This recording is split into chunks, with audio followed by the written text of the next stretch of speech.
guise of concern about Israeli and Zionist racism, right?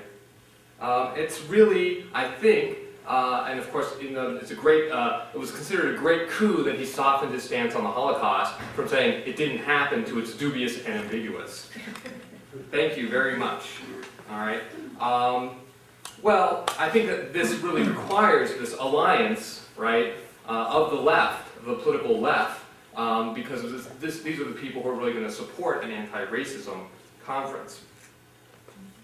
So finally, this suggests really that the Jews' position as a powerful minority or a perceived powerful minority suggests why anti-Semitism elicits less outrage. The traditional allies on the left, right, are now increasingly concerned about the Jews' alleged power, right?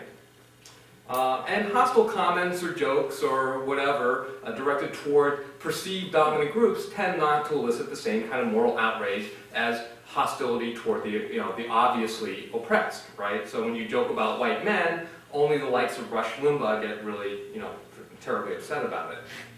So because they don't seem to be oppressed, because they're relatively successful, minorities like Jews, who are these successful minorities, may not receive the same protections accorded to more obviously disadvantaged groups. It now certainly makes sense to exclude successful minorities from affirmative action policies and the like that are really designated to try to increase socioeconomic advantage, but they may also be psychologically excluded from sympathy or concern and outrage over verbal attacks and other forms of anti-Semitism that we've seen are really spreading around. So, in conclusion, you're grateful to hear that, because I know there's time left. I think what I've done here is done a better job of diagnosing the problem than suggesting the solution, and the diagnosis seems kind of grim. The good news, elements of the radical right and left, Islamic and Christian fundamentalists, and conspiracy theorists all over the world can agree on something. The bad news, that something is that the Jews are probably up to no good. Now, this is not to say that anti-Semitism is universally shared. I don't think that there is likely to be a genocide in a Western European democracy, all right? But there is a problem.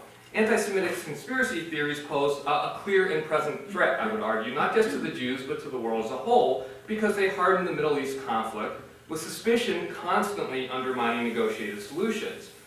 And re-energized Jewish conspiracy theories don't help the chances that Western governments will muster up the political will to pressure both sides into some sort of acceptable resolution. In the end, as the Holocaust recedes further and further into history, the general perceptions of Jews and Israel as successful and powerful may short-circuit and undermine any urgency to address worldwide anti-Semitism because it undermines moral outrage, even as this same belief in Jewish success sows the seeds for future scapegoating. Thanks.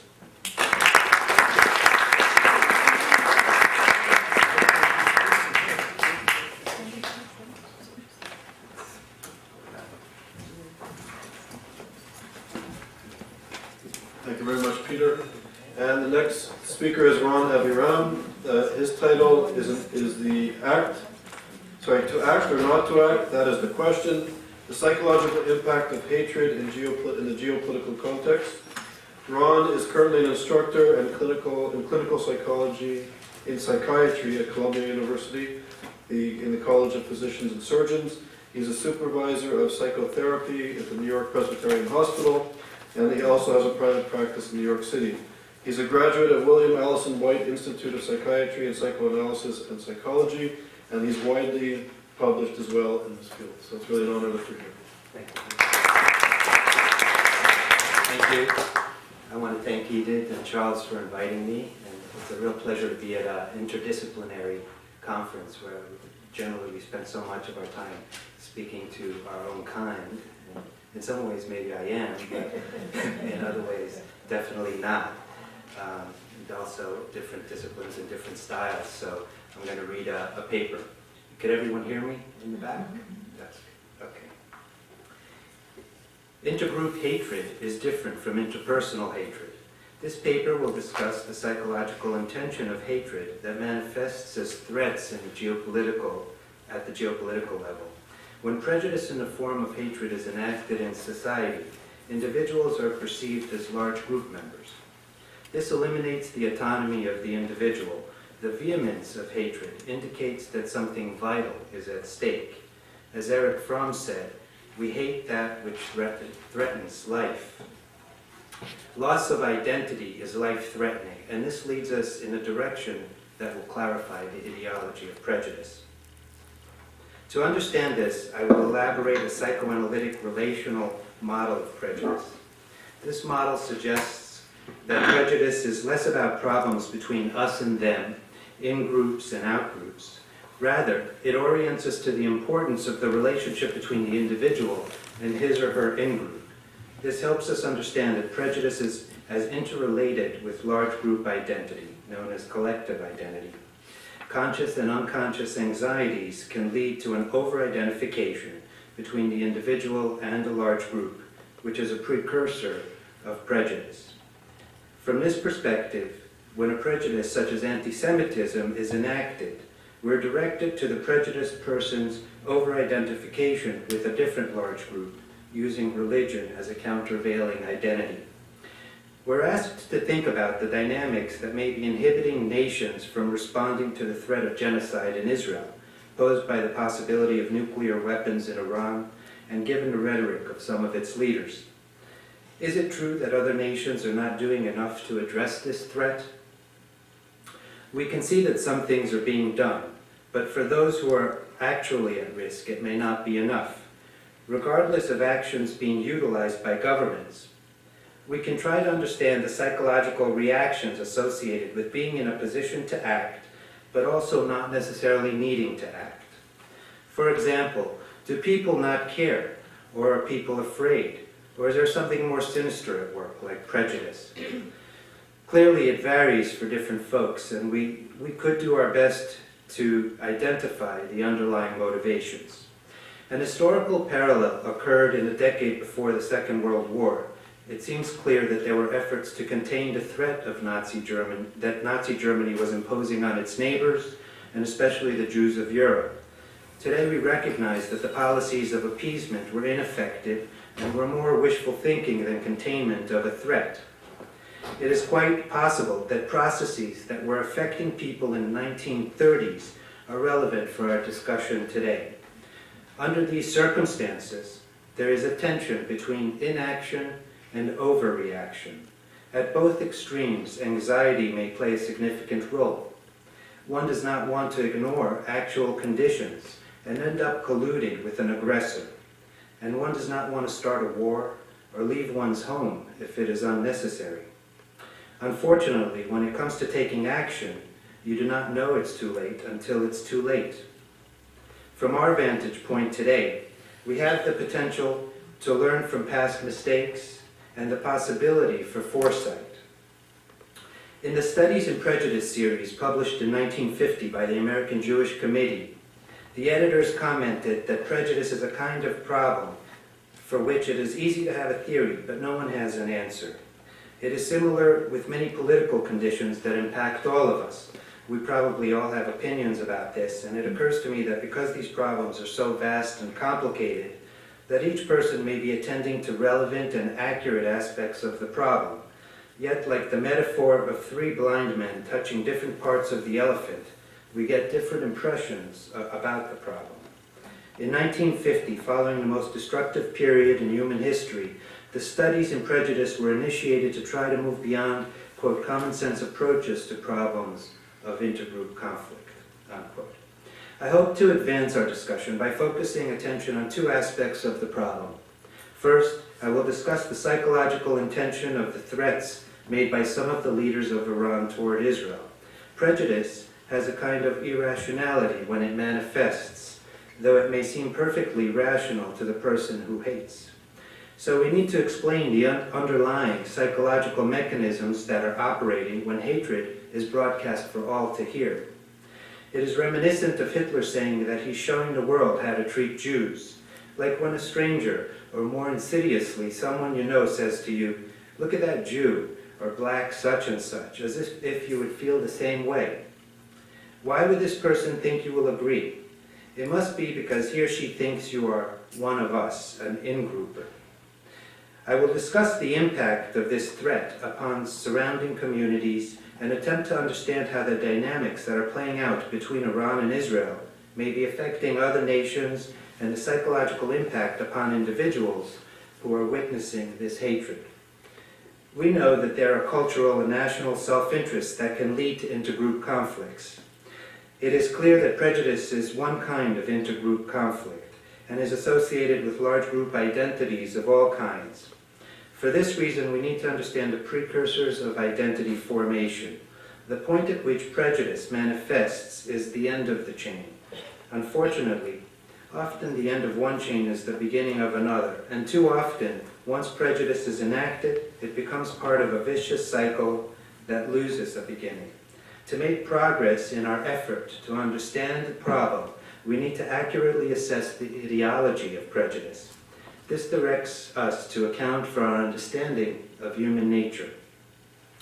In 1932, Albert Einstein wrote to Sigmund Freud and invited him to exchange ideas on the question, is there any way of delivering mankind from the menace of war? Freud was surprised about the subject chosen, for his initial thought was that such a question was not in the purview of psychoanalysis. Rather, it was a problem for politicians.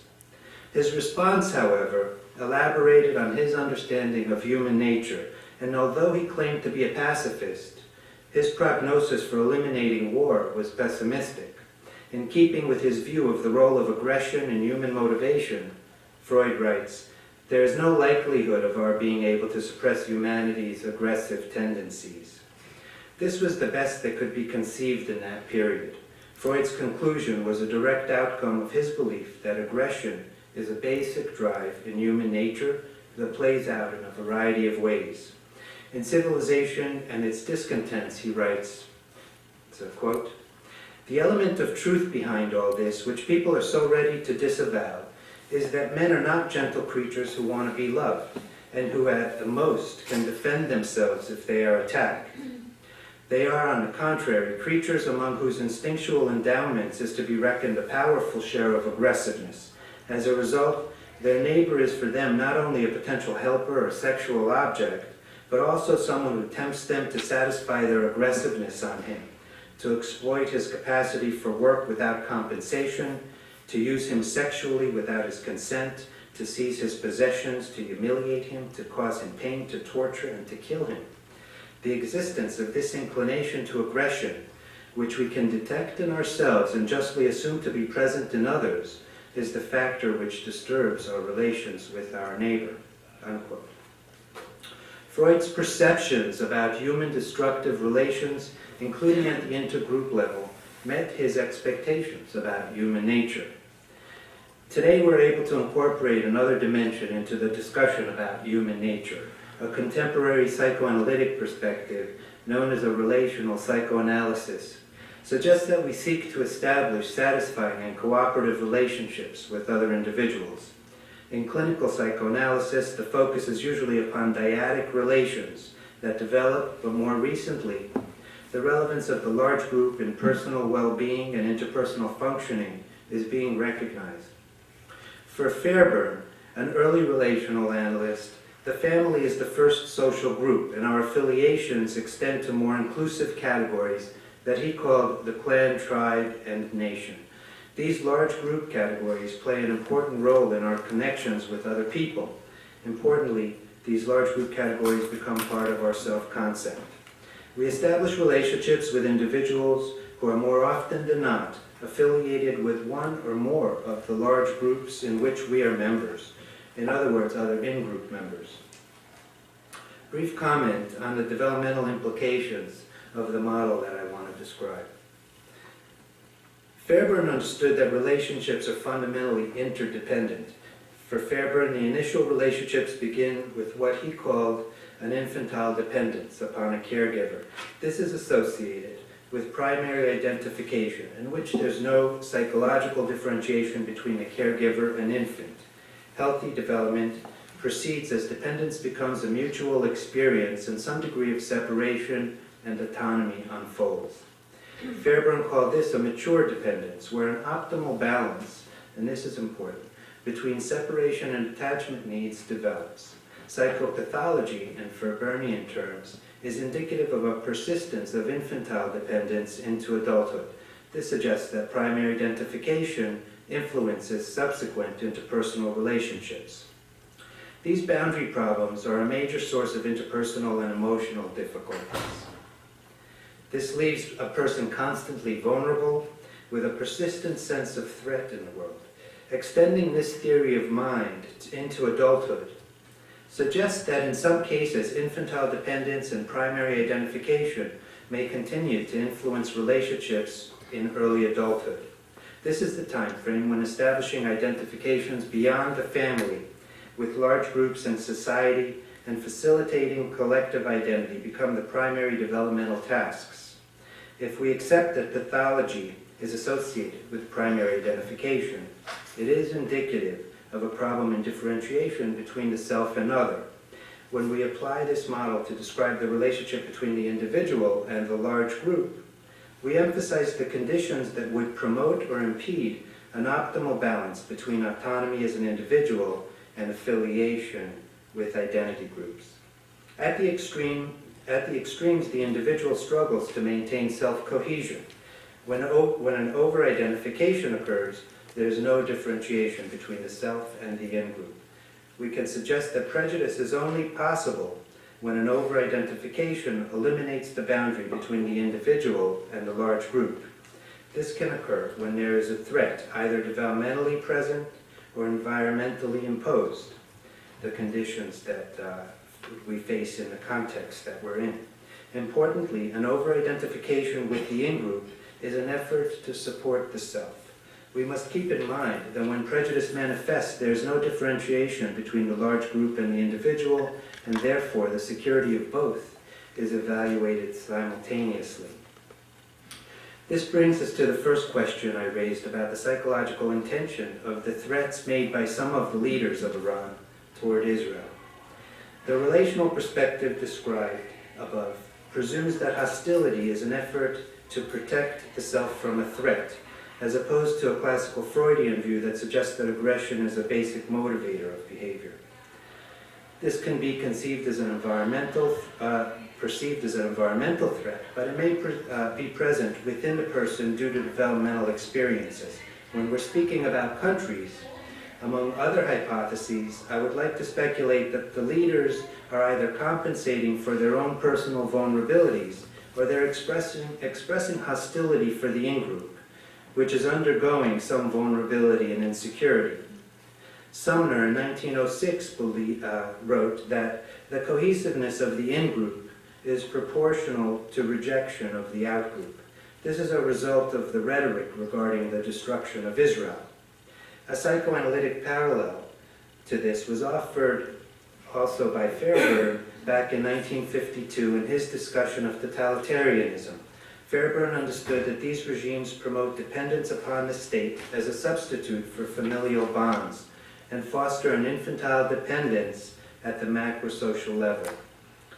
In these regimes, security is fostered by belonging to the in-group, while aggression is directed at out-groups.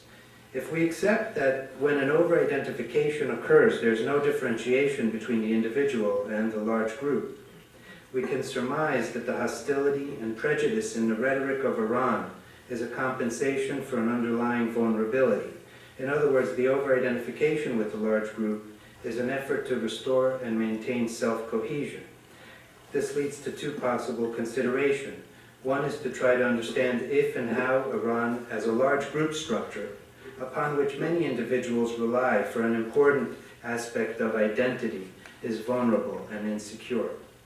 This implies that the large group identity is being used to enhance the group/self, given that there's no differentiation between the two when over-identification is enacted.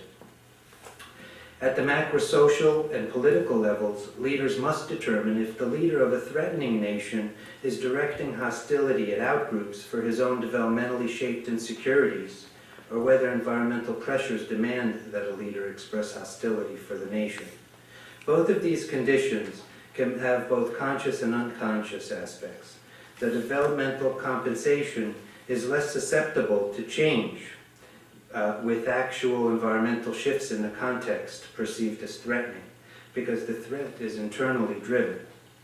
This is a potentially more dangerous situation in that a leader's existence and the group's existence are identical and intertwined, and both feel an ongoing threat. In either case, a potentially large segment of the populace may need to achieve security by over-identifying, though this would be a transient over-identification for most people of the society. Hatred has a psychological impact on communities far beyond the borders of two embattled groups. There are clearly a number of processes that are enacted in this situation. We immediately notice that those who are not directly involved in this situation are literally bystanders. We might hear more about this later today, and it's an important area of research in social psychology. Briefly, the research on the bystander effect was initiated following the murder of Kitty Genovese in the late 1960s, in a tragic incident in which a young woman was attacked and stabbed to death in a neighborhood with many people all around in their apartments. Very little action was taken to help her. Although the initial newspaper report was not accurate in saying that 38 people heard her scream and did nothing, the research that grew out of this was illuminating nonetheless and may be relevant for the question at hand. The bystander effect is associated with a diffusion of responsibility in which people don't want to get involved. They would say to themselves that someone else must be doing something. In other words, the larger the number of people present, the less likely someone will step forward to help.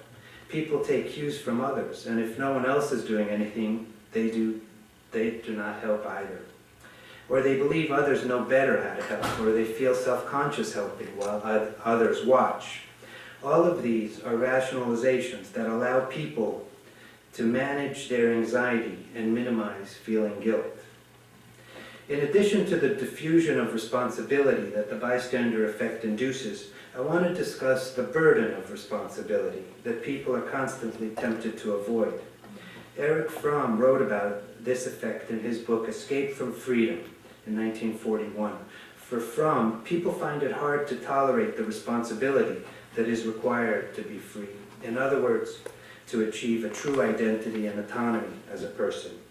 They seek all sorts of ways to escape from this freedom with drugs, work, mindless preoccupations, as well as what in 1941 he called the authoritarian personality, another version of loss of autonomy and succumbing to the large group. It seems that the question of why people are avoiding taking hard actions in the case we're discussing involves some element of this burden of responsibility. It is a kind of willful neglect of the action required if one takes responsibility for one's life. It is a trade-off between hard choices that come with inner freedom and anxiety, and what Harry Stack Sullivan called selective inattention, that comes with an illusion of an easier path. Underlying all these choices, we can see that anxiety reigns. Again, we're confronted with the difficulty of making a choice and the continuum between inaction and overreaction. How does one choose? It seems that between inaction and overreaction, there can be an appropriate action. I think that this requires a constant management of knowing and not knowing. And in this area is where the problem resides, in what I'm going to talk about as enactments. The presence of defensive processes such as rationalization, selective inattention, or dissociation implies that anxiety is having a significant effect. Also, by definition, defensive processes are unconscious, so people do not necessarily know that their perceptions are skewed by the psychological maneuvers, which are apparently self-protective. In the situation we're addressing today, we have some awareness about the threat, but it is difficult to take in the full extent of the responsibility of knowing. It is a common condition encountered in psychotherapy, in which a vicious cycle ensues and actions lead to reactions that justify actions, and so forth. In 1959, Wolstein called this a transference-countertransference interlock, and today it is often called an enactment, that plays out between a therapist and a patient. This is not an uncommon human experience. Something that can be known is repeatedly forgotten. Even Freud, having worked out his own ideas about the potential destructiveness of fascism, did not follow through on what he could have known, and did not leave Nazi Vienna until the last possible moment in 1938. He did not seem to urge his family to leave either, and 4 of his sisters died in the concentration camps. All the different aspects of this discussion clearly draw our attention to anxiety associated with a threat. It is not one side's responsibility, meaning one group's responsibility to know while the other acts out.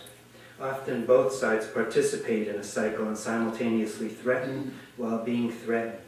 The perception of hostility and prejudice may depend on which side you're on. As such, it is clear that neither side is free of feeling threatened and insecure. A bridge between individual well-being and geopolitical well-being involves security. To the extent that a person or a nation feels secure, they're able to be generous with their neighbors. This pertains to both interpersonal and large group dynamics.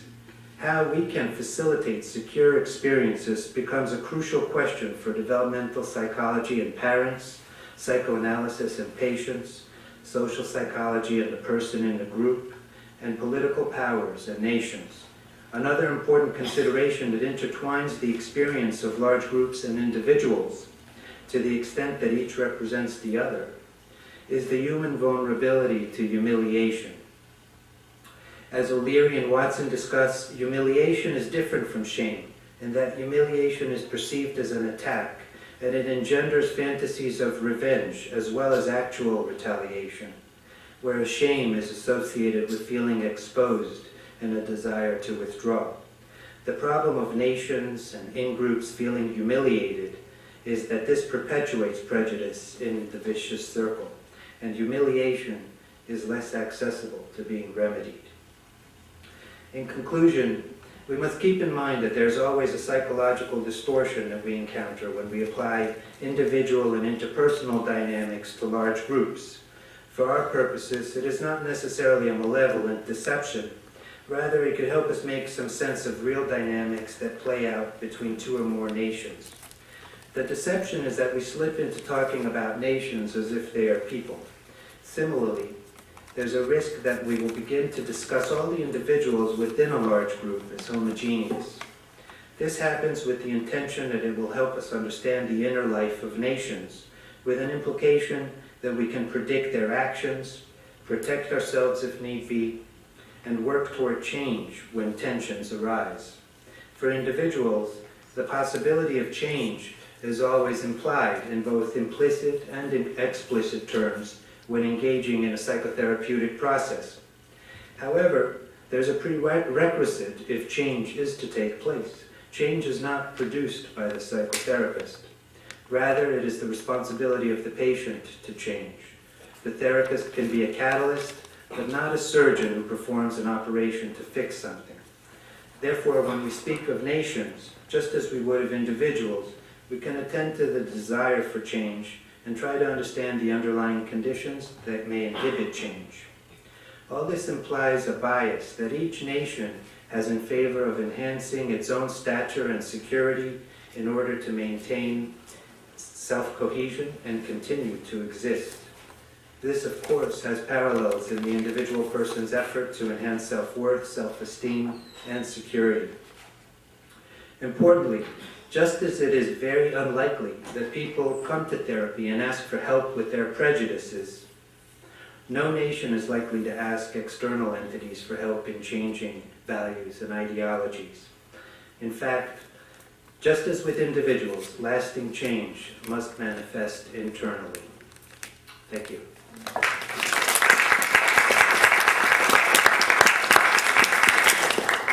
Thank you very much. So we can sit here and we have time for some questions.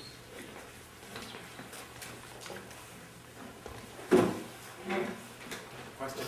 Hang on, 1 second. So, okay, we have it. Okay, go ahead.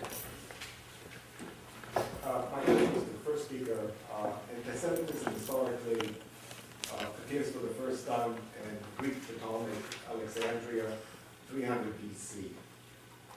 And the notion was that, or there has been a notion, that one of the reasons for anti-Semitism is that we had the nerve to invent the notion of a single God, and the notion of social responsibility and so on, which the rest of the world has never forgiven us ever since. What part does that play in the history of anti-Semitism? Well, I certainly think that monotheism, if there's one God, then we can't have my God and your God is invalid. So, I think that puts things on that competitive footing for one thing. I know there's also a sort of more psychoanalytic tradition of Jews resented as having laws and the superego and that sort of social justice sort of thing, making demands. I'd say that maybe is a little bit more of a psychoanalytic kind of explanation, but I think that that monotheism is potentially part of the competition.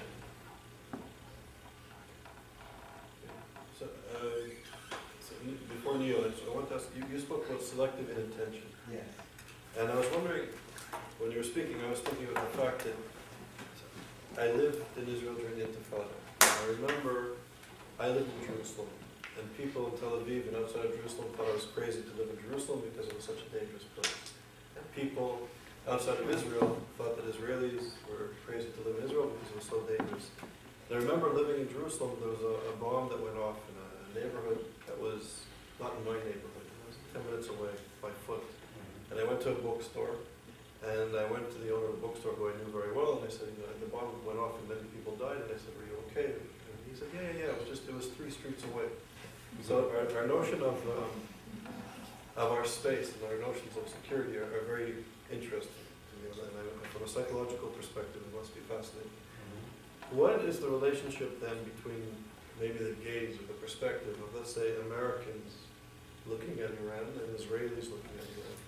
And how is it easier for people to be inattentive here as opposed to Israelis where the threat, I would say, is much more serious? And I think the left-right, religious, secular perspectives now in Israel, I think, are not so pronounced when it comes to Iran because the threat is significant. So how do these issues play out over time and space? Very interesting question. I think that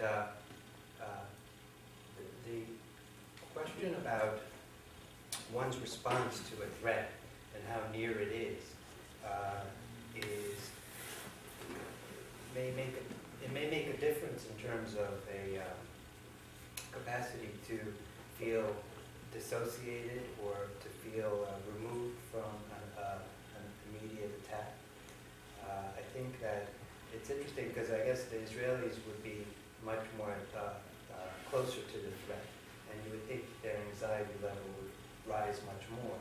In some ways, your example of the storekeeper who said that's no big deal, it's 3 blocks away, sounds like it could be a kind of a dissociated response that is kind of removing the emotional component from that. The experience of Americans being much further away is perhaps a derealization. There's something about it isn't so real in some ways. In fact, we actually perhaps dehumanize events in the way we see them on television and are so far removed from actual horrors of conflicts and death. So the follow-up question is, how do you get people to know? How do you get people to not be inattentive when it comes to these issues? How do you present material to them where they, particularly scholars or intellectuals and policymakers, become engaged in the problem? It's also an important question. I think that one is about a safe place or space to, speaking of space, that let's say if we make an analogy to a psychotherapy room, and process, that some of the initial aspects of that require trust, as well as, but that takes time to develop, as well as a sense of hope, and a capacity to feel safe that you're not being judged in that context as well. And you know, I imagine that the people who write about conflict resolution, I'm not so familiar with that literature, but I would imagine that some other people here may know more about that, but I'd imagine that some of those same concepts are relevant in conflict resolution, and the capacity to sit with the anxiety that it brings up is what matters, to feel that you can tolerate. My question is for Peter Glick. I thought that your model of scapegoating, your new model, represented an advance over what's currently in, or the other social psychological way of looking at it. But I had a couple of questions. One is that it seems to me that any model like that, when you apply it to a phenomenon as broad as anti-Semitism over so much time and place, is really going to be, if you try to apply it hundreds of years ago or in one country versus another, it's not going to get a lot of the differences and a lot of the specificity that's really quite important. And building on that, it seems that in particular the model seems to me to be a little lacking in detail on target selection. In other words, why is a particular group selected? It seems to me that one of the main reasons now is that Jews are an officially sanctioned group in some places. There could be other types of conspiracy theories that you come up with in the Middle East, but the Jews are the one that's okay. It deflects attention from everybody else. Another thing is that there are religious texts involved. The New Testament, the Quran have been giving justification. And that makes anti-Semitism something very, very different. And the reason that the Jews are selected, very different from somebody else. And I'm wondering if you lose a lot of this with any social psychological model. Sure. So number one, any sort of general social psychological model, there's going to be a lot of real world variables that are just not going to be incorporated. I mean, I think the utility of this general approach is that it can incorporate, or I think it helps in starting to think about this targeting process. And it helps by thinking about it as an attribution process, not just I think in the past, it's just sort of like any group will do. But absolutely, the historical particularities matter. And as I said, the past history of realistic conflict is only going to make you suspect that group more. And I was going to mention Christian anti-Semitism, certainly that embedding that in your holy book, right, that is going to cement it in there, and for a large part of Christian history has done that. But it also has gotten reenacted a lot.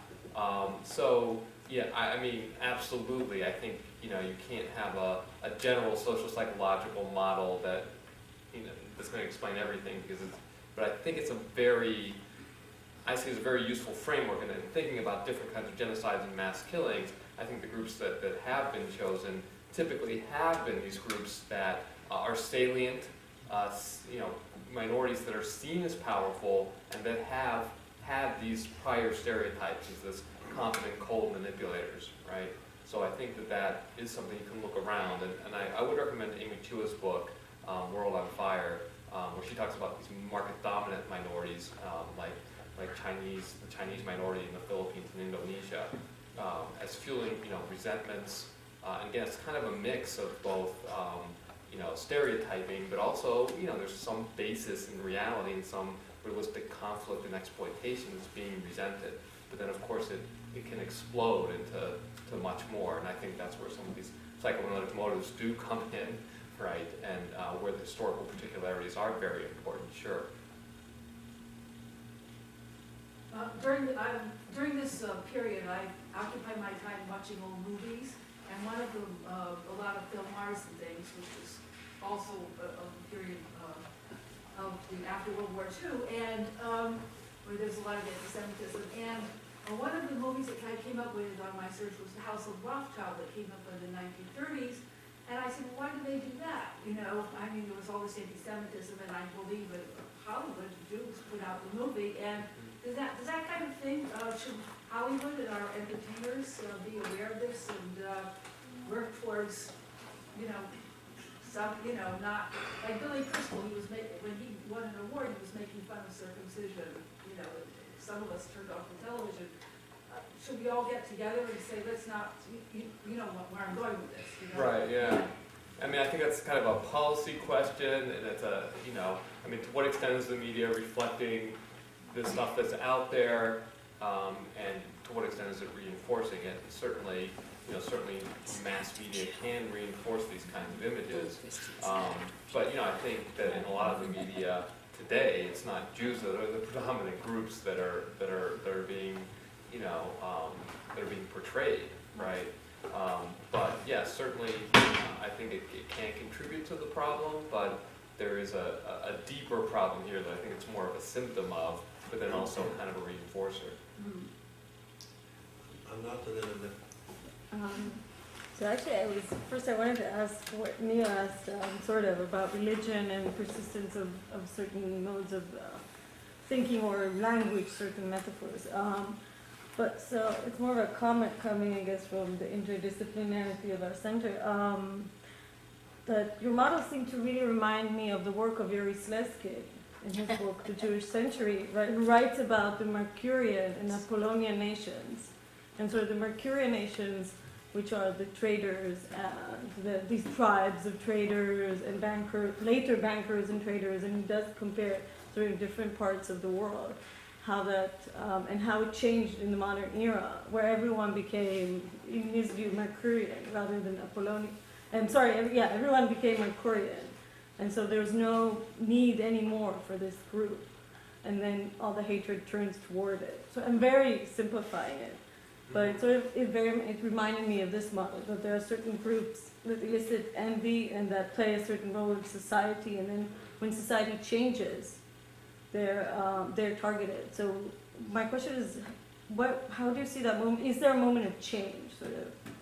When are they targeted? Because the stereotypes exist, but then at a certain point it becomes violence. Right, and I think that's where these crises, collective frustrations, are crucial. So, you know, you have these stereotypes that are passed down. I mean, they are embedded in cultural works, in cultural narratives, you know, and it's not just in you know, for instance, Christian anti-Semitism is a good example. It's not only in the holy books, and that's very salient, and that's repeated, but, you know, like Richard Rubinstein after Auschwitz talks about passion plays and things like that, where you get this, there's a good example, you know, right? Mel Gibson's film, right? So you get this kind of repeated, and when things aren't so bad, when there's not a lot of threat, and that's where I think, you know, you're absolutely right, threat and security are crucial here. When there's not a lot of threat, you know, this group might be tolerated, there might be jokes, it might be less serious, but now when things go to hell, you know, how did we get here? And then I think this kind of attributional process, which is in itself not irrational, can be influenced by all of these other things that are coming in. And an example I will use, you know, is like in medieval Europe, if you believed, as everybody mainly, you know, most people did, they believed in supernatural agency, they believed there was a devil. It's a consensual cultural belief. Is it crazy? Well, it's not individual psychopathology, it's a consensual belief you were raised with. Now there's a plague. You don't have an alternative theory of disease. If you went back and said it's little tiny invisible germs or something like that, you know, no, they're going to think you're crazy, right? So in that kind of context, once you buy these premises, there's a certain logic, right? And but there's also this desperate need for security and for solving these problems. And that's when I think these groups are really, really vulnerable. It's when things get really bad for the majority now, right? And now they really can blame it on this minority and resent them. And it's plausible because of this minority success. So it's not about structural changes or anything? Well, those are, you know, can be structural changes, I think. But I think it's when, you know, those are very threatening changes. I have kind of a follow-up question, apparently, also to you, Philip. I was wondering how you defined these minorities, and I was wondering whether you would only look at the market dominant, you know, as a success. Because in this, I found the model, and I found it very interesting, but was wondering if one only focuses on this market dominance. What first came to my mind, for instance, is the centuries-old persecution of Sinti and Roma, and the ongoing prejudices and oppression, and and I was wondering what other kinds of envy could there be, not just the economic one. Then one could come to very different results also. Yeah, well, I think it could be. It doesn't have to be purely economic. It doesn't have to be, you could argue that throughout history Jews have had low status in some sense, right? But again, it's this perception of some sort of success or something to be envied, and I think it's usually in a sort of perceived social economic success. But I think it could be, perception again of power, being able to exert some sort of control, that sort of thing. And remember, there is that cell for groups that are seen as competing because they're maybe dangerous in some way. The perception, right, is that they're out for themselves. They're outsiders who are trying to get something for themselves or be parasites onto society, even if they're not particularly successful. Those groups are also at risk, I would say. But I think, again, it's these groups that are minority elites of some sort, or the traders, right, middlemen, that sort of thing, that they're particularly at risk. But in Cambodia, it was like intellectuals and professionals. It wasn't like an ethnic group, but it was, it was the city slickers, right? What about the claim, the self-made claim of chosenness? How does that play a role in this? Hey, I'm the chosen one. You're not. I mean, it's right? I mean, that's not going to endear you generally. We are God's chosen people. I mean, again, I'm not trying to blame the victim. I mean, all sorts of groups think they're the chosen, or they're the right? They're the group, right? So, but this I think Richard Rubinstein again is really good on this mythological importance of Jews in Christianity, because Christianity came from Judaism, right? And there you have that connection, right? These are very important people who have rejected, their own truth, from the Christian perspective. It's But also, I think that all of these reasons that we could come up with that one group hates another, I think in the talk this morning, I think that there are elements of fabrication for one's own purpose, and you find reasons. Every group can find another reason to dislike, even hate a group in which they're in some kind of conflict with, often in society that's set up as in hierarchical kind of structures, that it's kind of efforts to establish one's own power over other groups. And what's power underlying that is really a self-enhancement motivation. It's about self-esteem, feeling good about oneself. And always when we're talking about these intergroup hatreds, that for individuals, we're talking about it like in these examples here, on massive scales as opposed to, and also at times of conflict or threat in a society, a crisis in a society. And that can affect many people at once, as opposed to when societies are fairly stable. There are some people who still maintain those hatreds, and those are for internalized threats. They're kind of using the large group as a compensation. And all the reasons that we come up with, I think, are less important than the identity dimension, I think, is a key feature. If I can challenge you a bit, if you take away the whole notion of security and stability and that sort of thing, and making people feel at ease, what happens if you have diametrically opposed worldviews? So you have one social movement that believes in creating a society based on certain values and ideologies and beliefs and perspectives, and you have, for example, the notion of democracy, the notion of citizenship, the notion that everybody is equal under one law, flies in the face of another worldview. And there's a real confrontation. There's a clash. It has nothing to do with feeling good and feeling secure. There really is a need on both sides to change the power relations vis-a-vis these two worldviews. What do you do? Well, the worldviews, each of those worldviews have their adherents. So people believe in them and take them on as part of their self-concept. And so that's when it translates to a self-enhancement motive, or the relevance of that. The group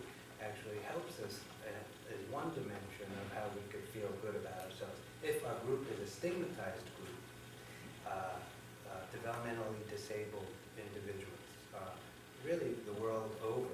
That's a stigmatized group, and that aspect of their identity diminishes their self-esteem from their large group relationship.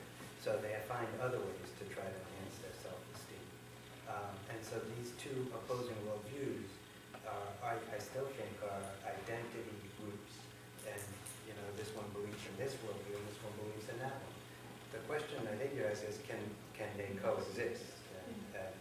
Two sides believe in what they believe, but not necessarily try to destroy each other. And world history hasn't shown that it's possible.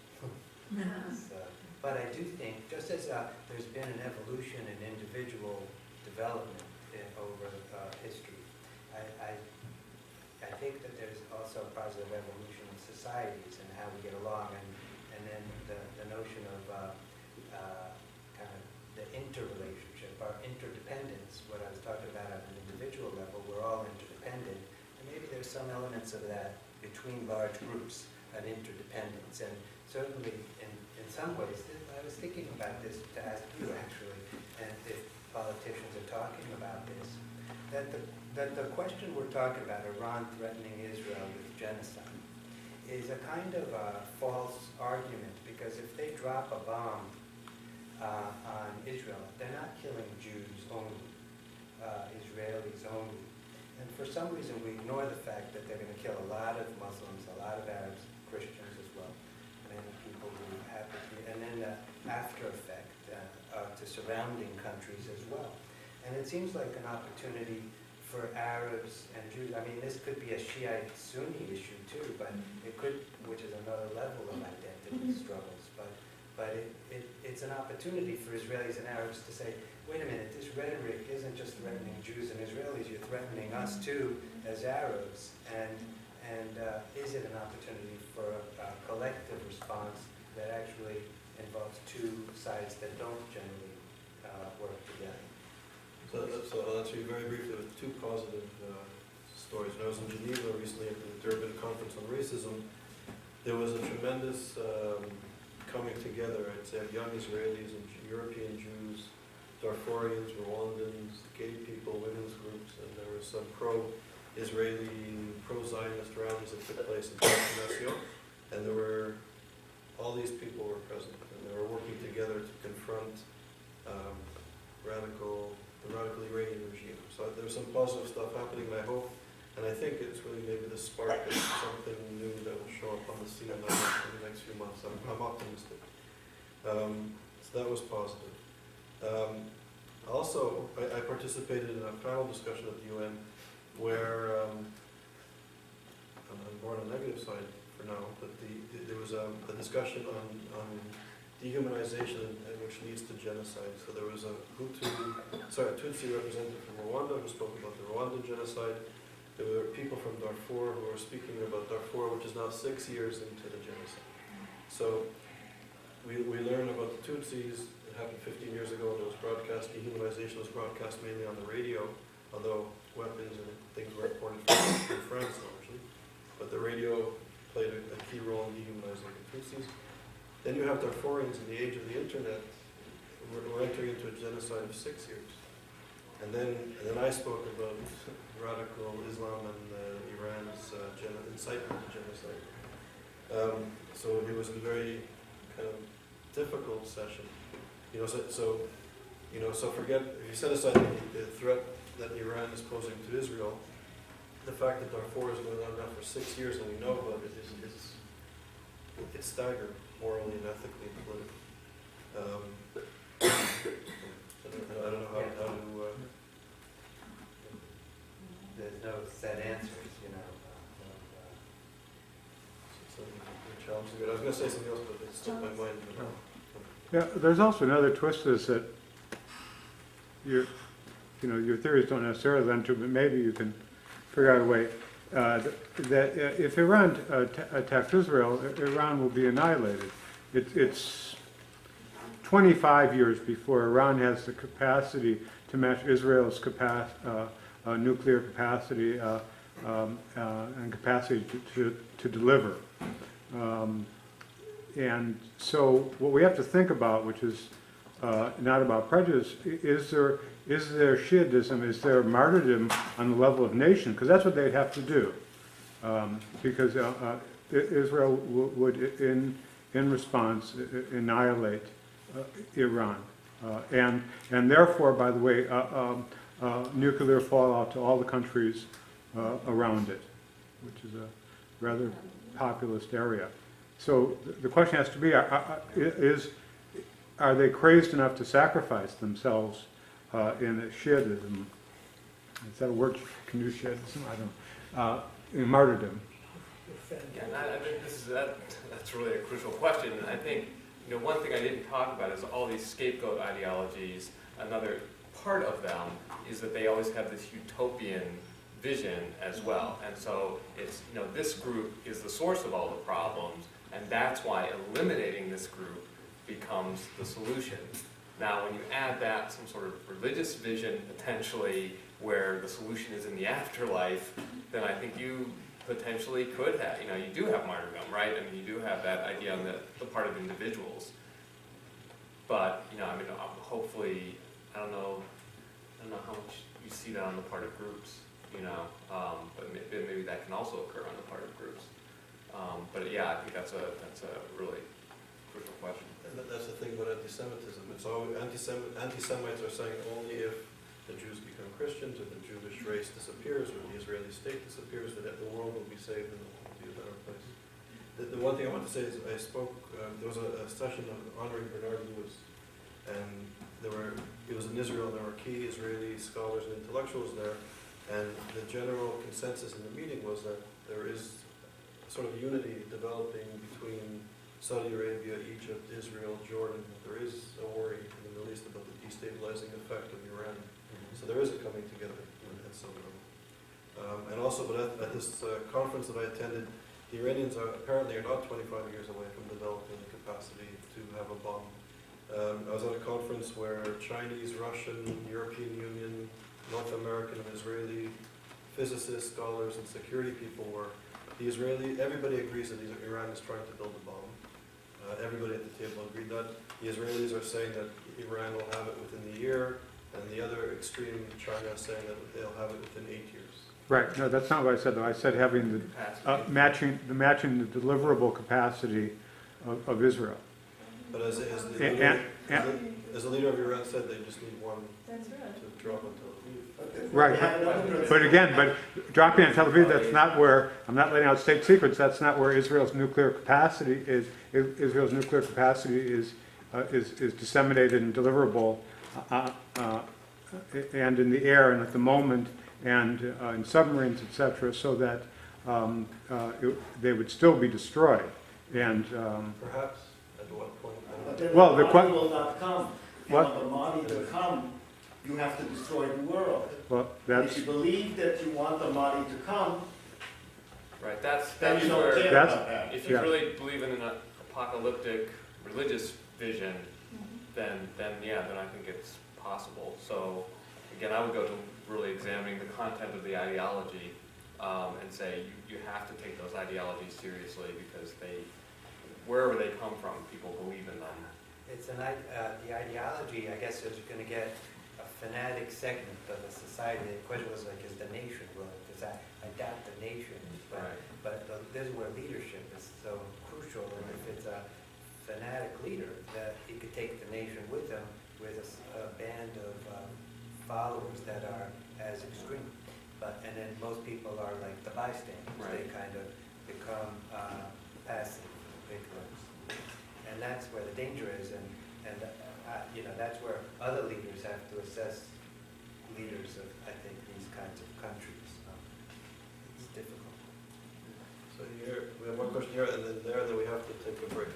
We were talking about, bystanders, and there was a situation in World War II where the New York Times knew everything that was happening and put all the information on the 23rd or 56th page because they didn't want to alienate most of the population. I mean, you can say that if they did it for money, but I think there's something else to that.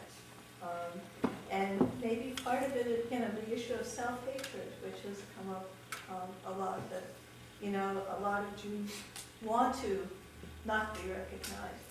And I think I've known many people who say, oh, nobody knows I'm Jewish. And I can just say, within seconds of something bad happening, you'll be pointed to that there's no such thing as assimilation here, even in this country, for a Jew. I'm going to collect a couple of questions and you guys can respond. So Stacy and then a question in the back. Yeah. You sure? Yeah. Okay. Yeah, I'm actually struggling with, I'm struggling here and they trying to formulate the question, but it somehow, it seems to me that I work down at Columbia University.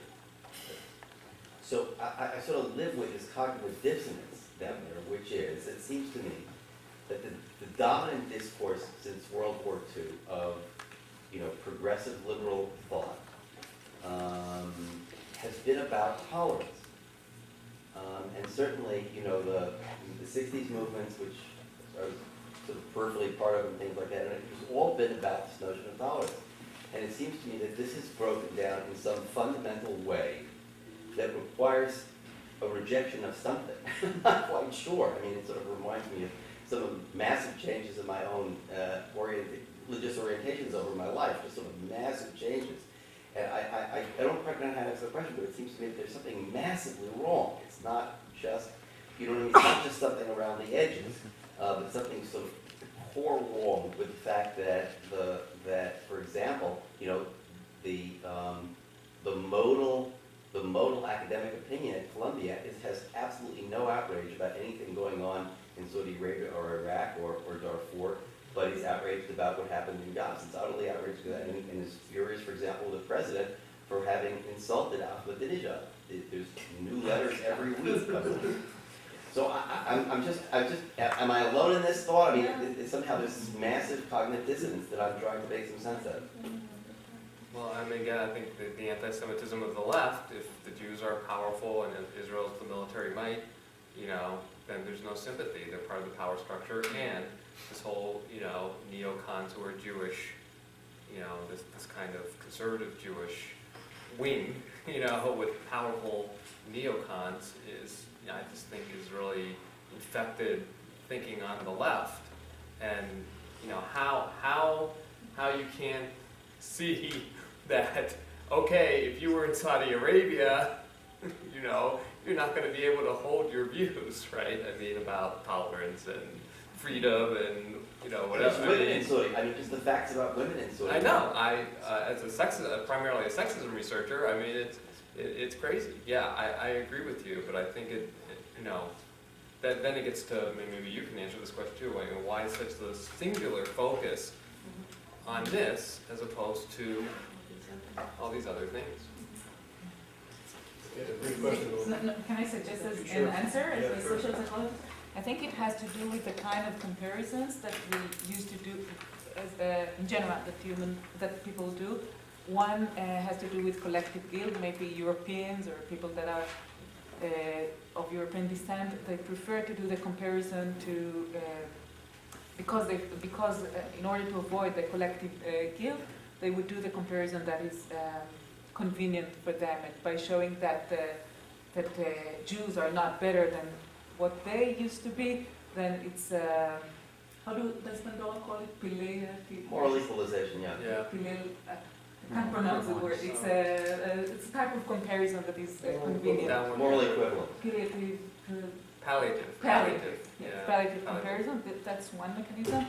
And another thing has to do with the social comparison in general, that we tend to compare ourselves to people that are similar to us.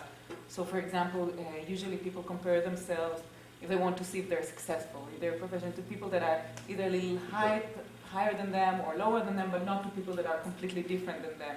And I think that because Israelis are Westerners, then the comparison to them is more natural than if you're. So as a Western people, you won't compare yourself to people that are non-Westerners because the social distance is too far. And I think this can explain Those are interesting why factors. why this is so emotionally charged and other violations of human rights are not. So, on that note, I'd like to thank you very much for a really